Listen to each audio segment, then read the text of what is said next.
argument sa mundo. DSWD! Ay, hindi yan sa ban! Opo. Di ba pakalanan sila ng tama? Nasa sa kanila na yung sabi nila yun. Eh, yun eh! Sabi nga na eh, nasa kanila yung susundin nila yun.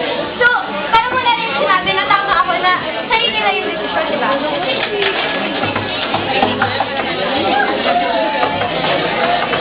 Busy.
natin na sobrang init na debate ang nangyayari ngayong araw dito.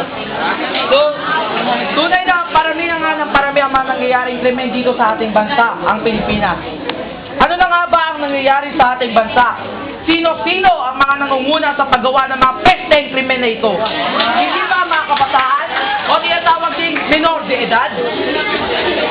So, ang mga krimen na madalas na natin naririnig ay ang pagdodroga, pang-abuso, panggagahasa, pagpatay, at iba pa.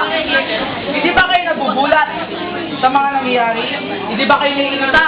Pagkat naririnig lang natin puro minor de edad, kabataan ang lagi laman ng balita.